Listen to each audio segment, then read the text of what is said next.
Hola a todos los amantes y curiosos de la historia. Bienvenidos a mi canal.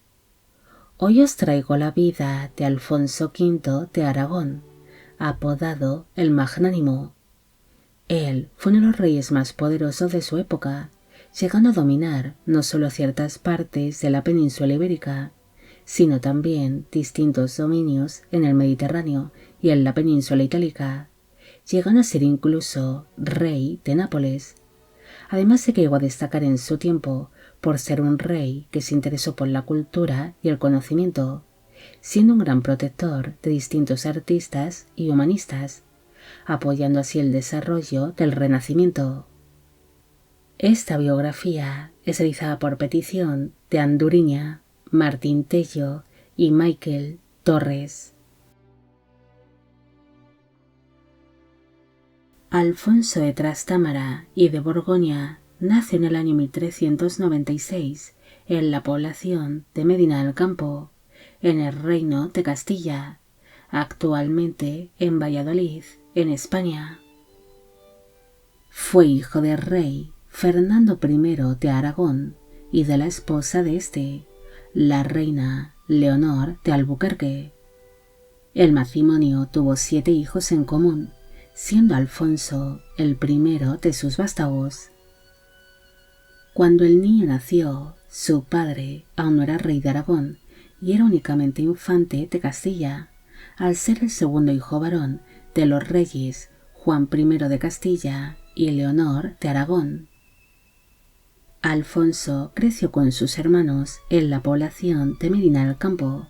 donde sus padres poseían una pequeña corte, recibiendo así el infante una educación basada en literatura, matemáticas, astrología y teología, siendo educado por el noble castellano Enrique de Villena, quien era apodado como el astrólogo o el nigromante, por sus amplios conocimientos en distintos campos. El infante también recibiría una excelente formación militar, ya que al ser el hijo mayor de un infante castellano, se esperaba que él desempeñase una exitosa carrera militar. Alfonso tuvo una infancia muy cómoda, creciendo así rodeado de sirvientes y de toda clase de lujos, gracias a la dote que había aportado su madre al matrimonio, ya que su progenitora era conocida en su tiempo como la rica hembra, ante la gran riqueza que poseía. Alfonso iría creciendo, convirtiéndose en un muchacho atractivo, simpático, encantador, gentil y de buen porte. Él sería un gran aficionado a la equitación y a la caza, además de sentir un gran interés por las letras, las ciencias y las artes. El infante sería considerado como un hombre moderno y refinado durante su juventud. A él le gustaba vestir bien y era muy elegante, siguiendo así la moda francesa.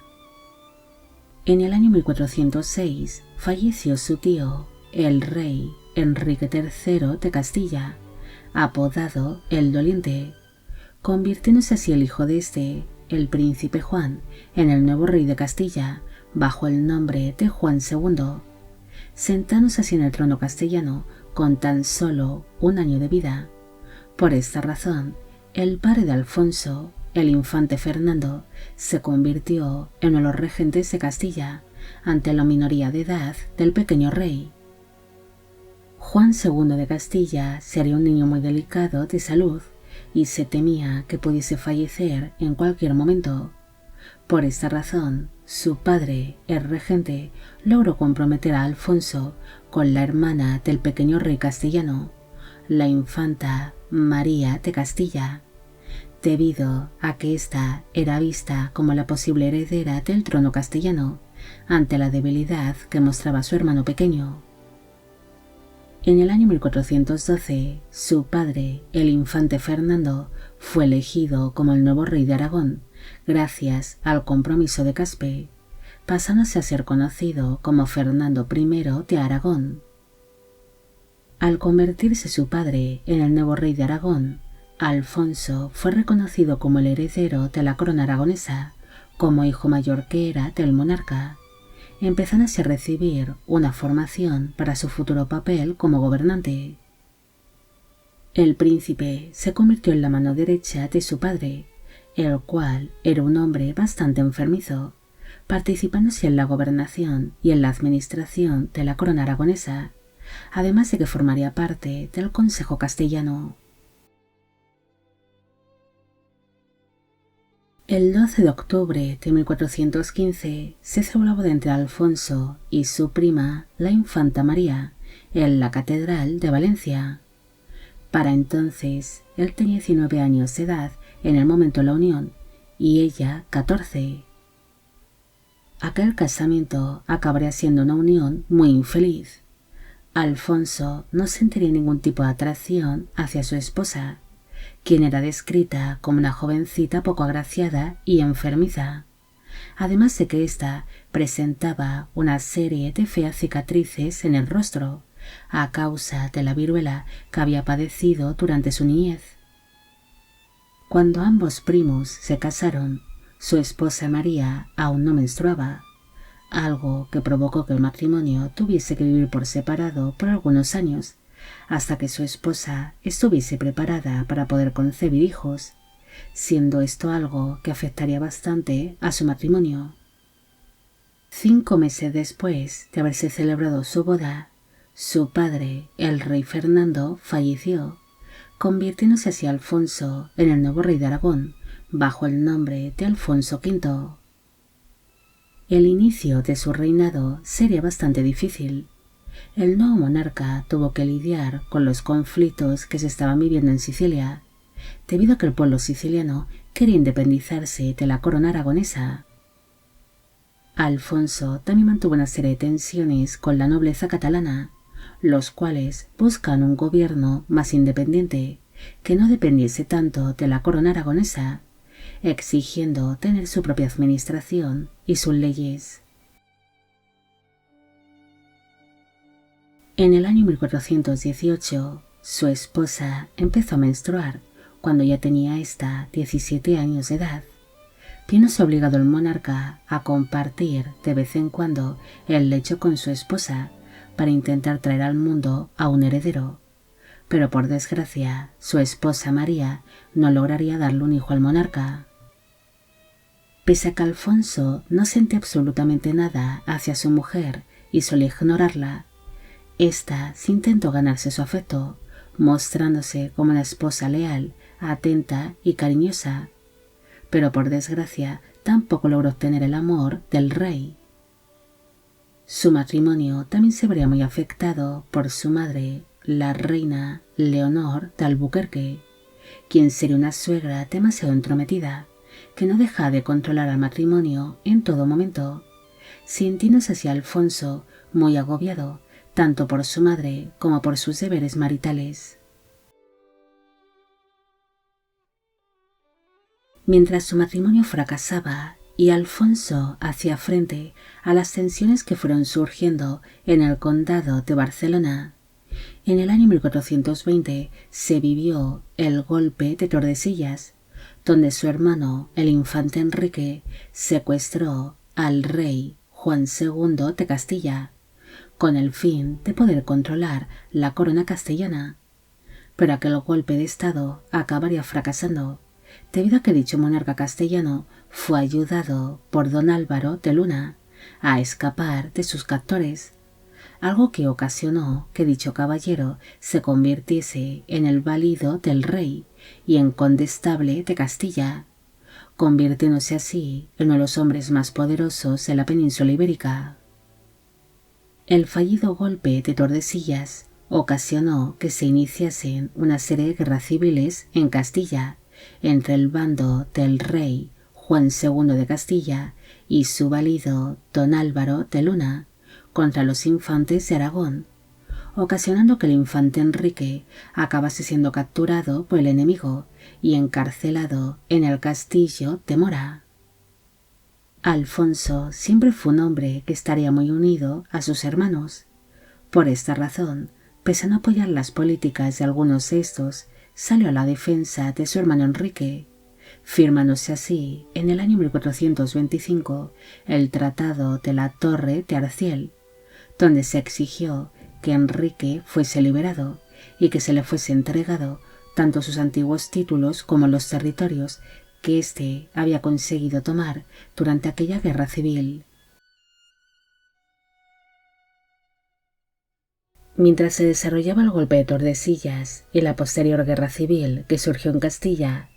Alfonso se encontraba en Cerdeña intentando reivindicar su soberanía sobre todos los dominios que pertenecían a la corona aragonesa, ya que en Cerdeña se estaban iniciando una serie de levantamientos al contagiarse de los aires independentistas que iban llegando desde Sicilia, llegando así hasta dicha isla con una enorme flota que ocasionó que las poblaciones rebeldes se rindiesen rápidamente ante el rey. Tras someter a Cerdeña, Alfonso partió junto a su flota hasta la isla de Córcega, donde también se vivieron una serie de levantamientos, aunque las ciudades de esta isla se resistieron algo más ante los aragoneses, llegando a sitiar la ciudad de Bonifacio. Mientras intentaba tomar dicha ciudad, Alfonso recibió una petición de ayuda por parte de la reina Juana II de Nápoles, ya que la ciudad de Nápoles estaba siendo sitiada por las tropas del rey Luis III de Nápoles, debido a que dicho reino estaba dividido entre dos familias, los Anjou-Valois y los Anjou-Duracho. Ante la petición de ayuda de dicha reina, Alfonso empezó a ambicionar el trono napolitano. Por esta razón, le comentó a la reina napolitana que acudiría a su ayuda, siempre y cuando le reconociese como su hijo adoptivo y su heredero, debido a que Juana II no tenía hijos, siendo esta exigencia aceptada por la reina, que se encontraba realmente desesperada. En el verano de 1421, Alfonso y sus tropas lograron entrar de manera triunfal en la ciudad de Nápoles, siendo así recibido por la reina Juana II y su corte,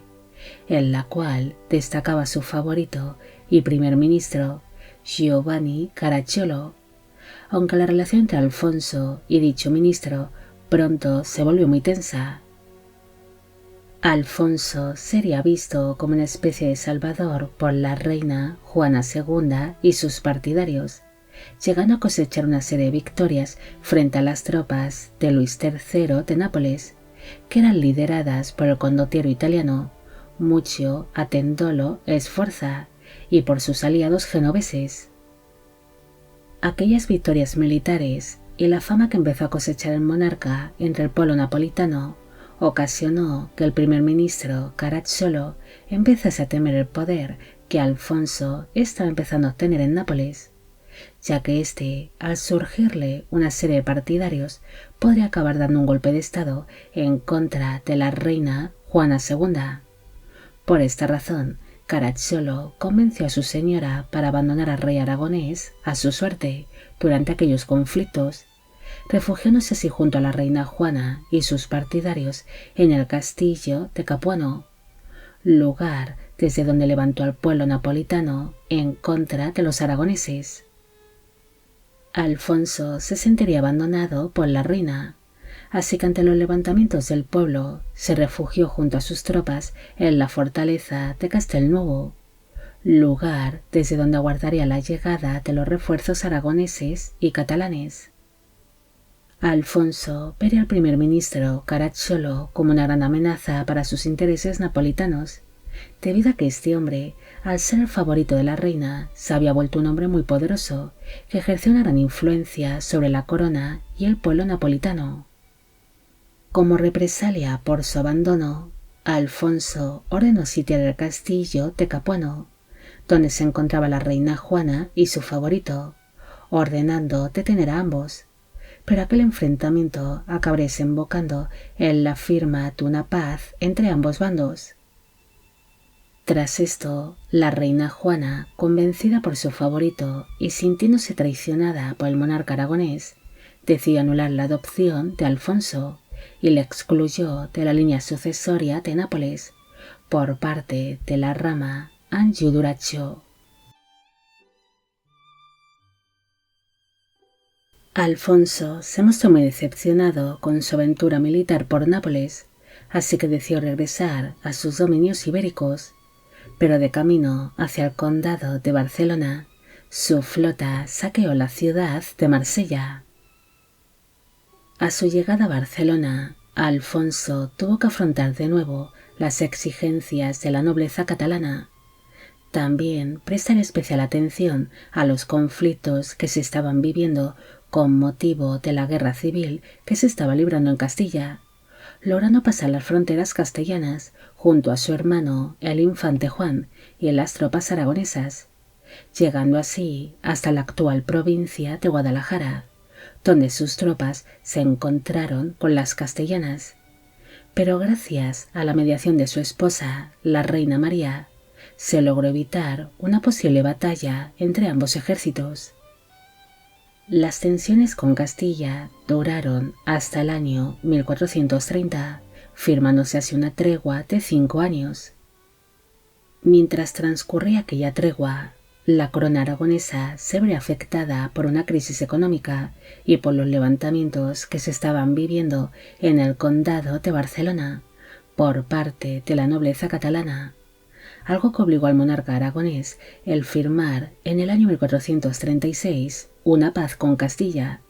siendo esta aceptada a regañadientes tanto por Alfonso como por sus hermanos, los infantes de Aragón. Mientras se iban desarrollando estos problemas en la península ibérica, Alfonso volvería a mirar con anhelo y con ambición hacia Nápoles. El monarca aragonés volvería a perseguir una vez más el sueño italiano, embarcándose de nuevo hacia la península itálica, un sueño que ocasionó que nunca más regresase a los dominios ibéricos, dejando a su esposa María al frente de la gobernación, entregándole así el cargo de lugarteniente general de Aragón y de Cataluña. Mientras su flota partía hacia Sicilia y Cerdeña, el monarca mostró interés por los territorios del norte de África, iniciando una expedición militar hacia la isla de Yerba, frente a las costas de Túnez. Tras esta expedición, Alfonso y su flota se prepararon para atacar Nápoles, debido a que realmente ansiaba el poder sentarse en el trono napolitano. Durante los preparativos de aquella invasión, el Papa Eugenio IV y el emperador del Sacro Imperio Romano Germánico, Segismundo de Luxemburgo, formaron una liga contra los aragoneses junto a otros estados italianos como Florencia, Milán y Venecia. Ante esta situación, Alfonso llegó a firmar una tregua de 10 años con la reina Juana II de Nápoles, a cambio de ser de nuevo reconocido como el hijo adoptivo de dicha reina y su sucesor. Ante el surgimiento de dicha liga en su contra, Alfonso volvió a prestar atención a los territorios del norte de África, planeando una expedición militar a Trípoli,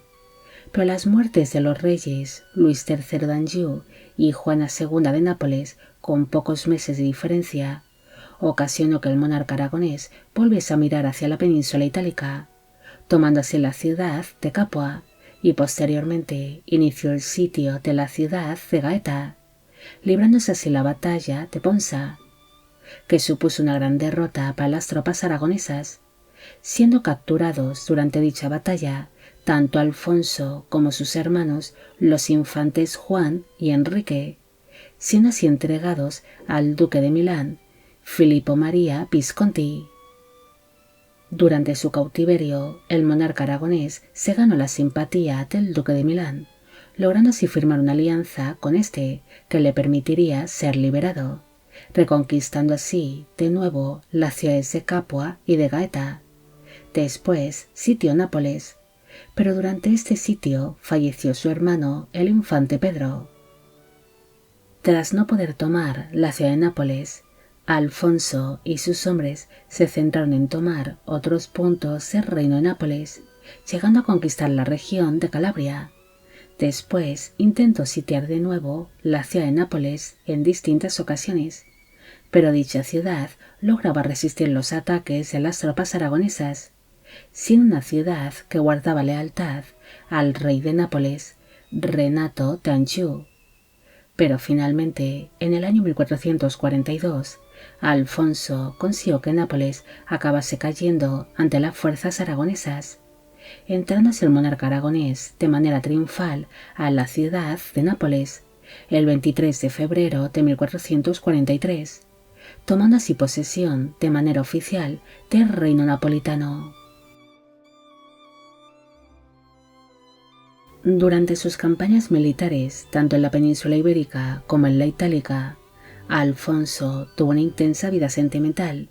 llegando a mantener una serie de romances con distintas mujeres. Durante sus primeras campañas en Nápoles, el monarca inició un romance con una dama napolitana llamada Geraldona Carlino, llegando a tener con esta 3 hijos en común. En el año 1423 nació Fernando, quien llegaría a ser rey de Nápoles. En el año 1425 nació María, que fue marquesa consorte de Ferrara y duquesa consorte de Módena y Reggio. Y en una fecha desconocida nació Leonor, quien llegará a ser princesa consorte de Rosano.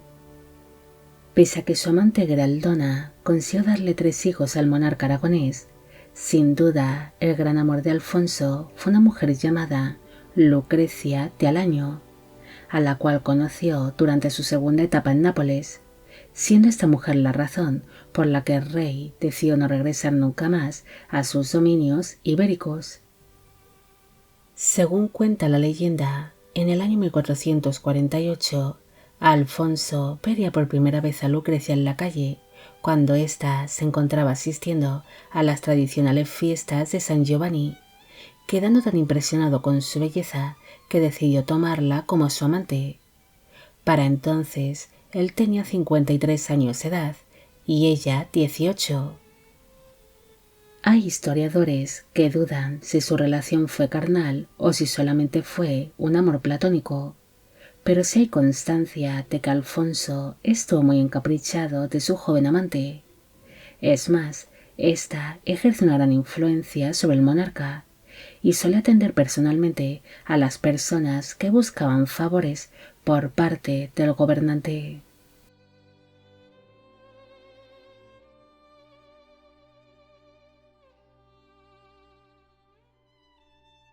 Como Alfonso no había conseguido tener hijos de su matrimonio con su esposa, la reina María de Castilla,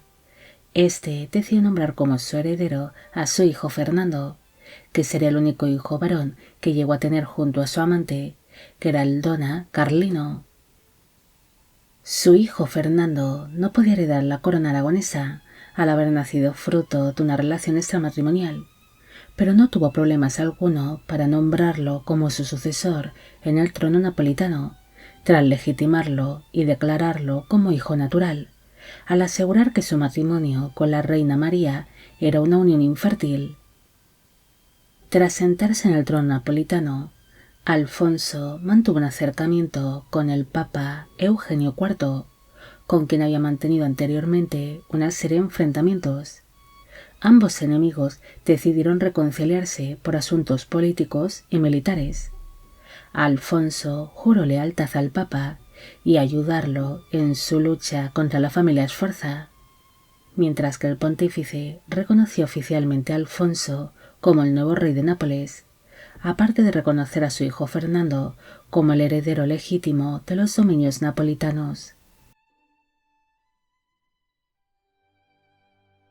Tras lograr asegurar el trono napolitano, el monarca estableció su corte en el Castel Nuovo de Nápoles, el cual ordenó reformar y decorar a su gusto. Alfonso se centraría exclusivamente en la política interior y exterior de sus dominios italianos, mientras que la gobernación de Aragón y de Cataluña quedó entre las manos de su hermano el infante Juan y de su esposa, la reina María de Castilla. Durante su segunda etapa en Nápoles, se libraron una serie de nuevos enfrentamientos. La guerra contra Castilla continuaría su curso, además de que el monarca tuvo que hacer frente a los nuevos conflictos que surgieron contra los genoveses y la amenaza otomana sobre el mar Mediterráneo, ya que los turcos estaban saqueando y atacando algunas poblaciones costeras y las flotas cristianas. Alfonso empezó a mostrar una gran preocupación por la expansión otomana sobre los dominios cristianos, viviéndose así la caída de la ciudad de Constantinopla en el año 1453, algo que supuso la desaparición del Imperio bizantino. Ante el miedo de que los otomanos dominasen el mar Mediterráneo y conquistasen la península itálica, el monarca intentó formar una liga cristiana formada por distintos estados italianos, pero esta no saldría adelante ante las tensiones que habían surgido entre Alfonso y el Papa Calixto III, ya que el pontífice no vería con buenos ojos el poder que estaban empezando a tener los aragoneses en la península itálica. Alfonso no solo prestaría atención a los asuntos italianos o ibéricos. Él llegó a mantener una serie de alianzas o de contactos con otros estados extranjeros. El monarca tomó como vasallo al señor feudal y militar albanés Skanderberg, quien también era enemigo del Imperio otomano. También tomó como vasallo al poderoso duque bosnio Stipan Vučić Kosača, a quien ayudaría con los asuntos de su país, firmándose una alianza defensiva contra los enemigos que tenían en común, como por ejemplo la República de Venecia. Alfonso también mantuvo una serie de contactos diplomáticos con el Imperio etíope. Incluso recibió una carta del propio emperador Isaac de Etiopía,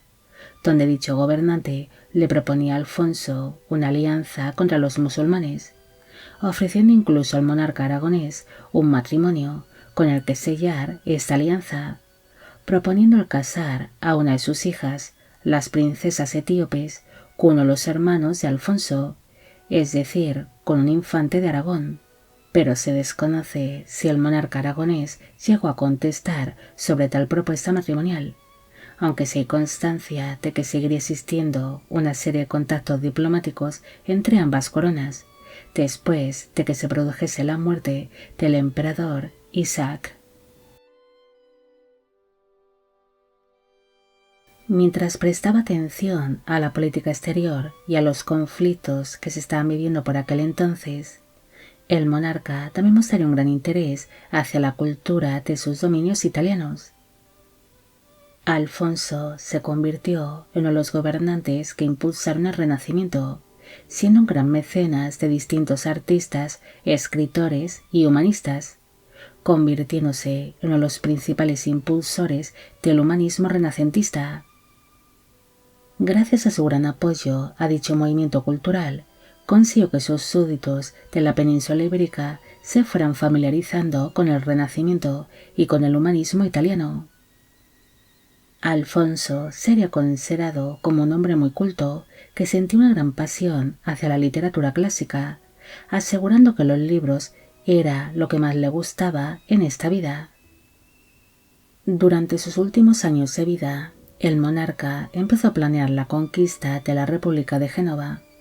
una idea concebida a causa de los conflictos que llevaban años produciéndose entre genoveses y aragoneses.